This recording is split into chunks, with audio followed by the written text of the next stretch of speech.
What we will then do here today and tomorrow is to give concrete meaning in the work of government in the next 5 years, what we normally call in government speak, medium-term strategic framework, based and informed by the governing party manifesto. Well, high stakes as the three-day cabinet lekgotla commenced. President Cyril Ramaphosa and top leaders discuss how to make their election promises happen. All of this on the back of what's been seen as a clean-up campaign by the president. What are the most pressing issues likely to come out of the meeting, and how will internal political challenges in the governing party influence the conversation? Azar Jameen, chief economist at Econometrics, I always stumble over that, is with me in the studio. And Dr. Somadoda Fikeni, an independent political analyst, is in our studio in Pretoria. Gentlemen, good to have you with us. Somadoda Fikeni, will the lekgotla be able to get over the political rumblings and happenings that we've seen over the last week and so? I'm sure they will work towards having some coordinated position, but behind the scenes, I think you'll still feel the challenges of how these factions within the ANC interpret ANC resolutions as well as the ANC manifesto, because the binary nature of some of these resolutions, which had conditions that tend to be an emphasis on one instead of the other. For example, the taking of land without compensation has a rider of food security and not disrupting the economy. So as the leaders articulate, but some of even them to get to well that aware point, of the to come to any sort of a resolution or agreement, they have to get on, they have to talk with one voice, surely, finally. Certainly they will come out having worked out the mechanism of speaking with one voice. But what they must also work on is the discipline of having a spokesperson or talking points where they are on the same page. Azar Jameen, I mean, clearly this is a very incredible event at the moment right now. I mean, if you've seen what's been happening in the markets, our economy, what are they going to be able to achieve, do you think? What needs to be said? I think what needs to be said is something that will actually please businessmen and financial markets, to encourage them not to turn their backs entirely on South Africa, because they are inclined to be doing that at the moment because of the machinations between the factions of the ANC. And Ramaphosa has to try and generate a spirit of hope that in fact he will be able to make the adjustments that are needed. And some of those are not going to be very popular from within his own party. And policy certainty, obviously that's the driver here. Very much. We have none. We have very little at the moment, because every time Ramaphosa moves in one direction, we have some other member of either the NEC or some senior cabinet minister saying something that sounds contradictory to what Ramaphosa says. Okay, Somadoda, you said that this is the ultimate aim, is to get one person to speak on one topic. How likely is that to be, and what sort of challenge will they have to overcome to get to that point? Well, I do think that it is a political problem that the ANC must first deal with within its own structures, because you can't have one voice from Luthuli House and have another voice from the Union Building, and both contradicting each other.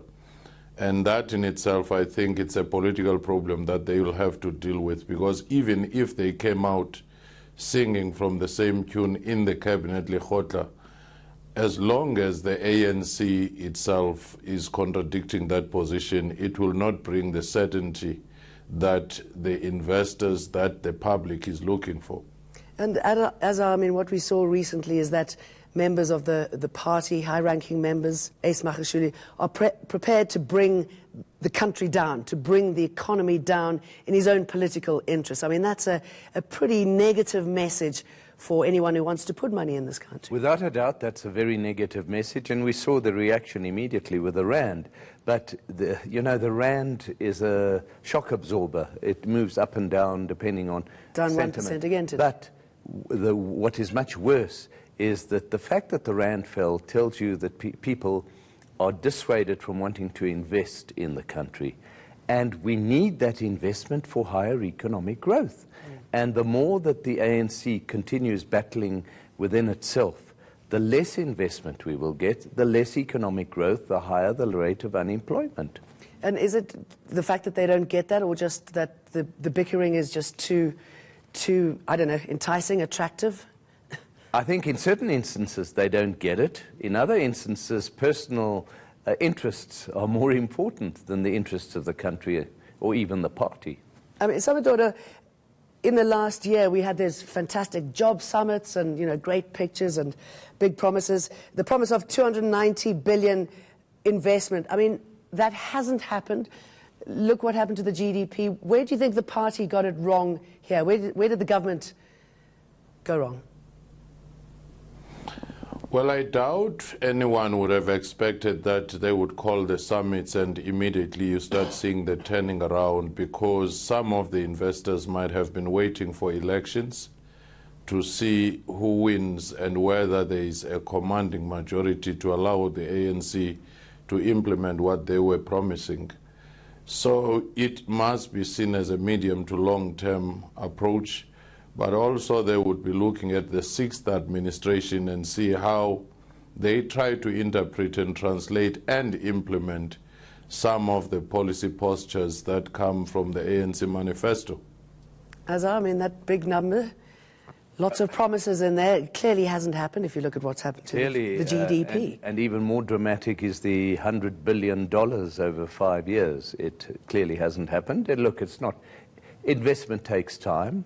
But there were suspicions that a lot of that 290 billion had already formed part of whatever investment we are seeing, that in fact they were decisions that had actually been taken and that the government used this as a publicity stunt to try and talk up the economy. But you know, you can only talk up the economy up to a point. Afterwards, businessmen see through it all, and that's what they're doing at the moment, and that is the challenge that Ramaphosa faces. And you've got to realize that he is seen as our last hope to get this economy right, and that is what is so frustrating at the moment. If his own party don't let him do what he wants, then there is no hope. Then everybody goes down. So if the investors are seeing through that, what will they see into the 250,000 jobs promised for 2019? I think 250,000 jobs promised is not a hugely ambitious target. It represents an increase of 1.5% in the number of people employed. But what we did see in the first quarter is a loss of jobs. So clearly there is a big contradiction between that 250,000. I wouldn't say it's pie in the sky. But what we are seeing is that the economy is tending to produce fewer jobs in relation to every unit of GDP that is produced than used to be the case. And therein lie the structural impediments to growth that need to be addressed. Weak education and skills, adversarial race relations, too much concentration of power in business, too little small business activity, over-regulation. Those are the things that business want to see being addressed in a big way. And so, my daughter, politically, what do you think, other than what you've touched on, the land issue as well, what should be discussed and what would be a successful lekgotla at this stage? I do think that the first one would be to address the issue of how the newly configured departments are going to work in a manner that leads to implementation of policies, because the institutional capacity of government has been one of the biggest challenges in implementing some of these policies. The second one, the issue of fighting corruption and patronage and professionalizing the public service, is a very, very important goal there. But the efficiencies and coordination across departments in the process of implementing policies that too would be one very most important step. As I said earlier, synchronizing ANC in Luthuli and ANC in the Union Building to speak with the same voice and among ministers, because you do not want to see what happened when Minister of Home Affairs Gigaba and Hanekom were contradicting each other without any effort to stop them sending different signals. No, that really has to stop. I mean, I think there's agreement all round that this is the time. As I mean, the cabinet appointments, what, you've seen come and go, and the fact that Tito Mboweni is in the position that he's in, I mean, is that a positive?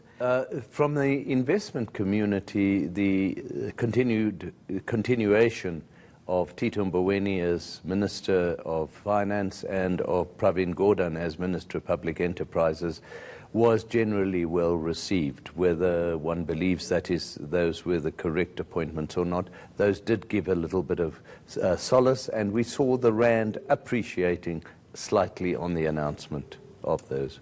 All right, Azar Jameen, Samadora Fikeni, thank you very much.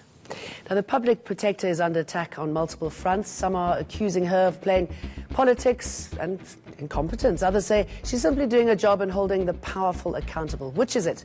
We discuss this next.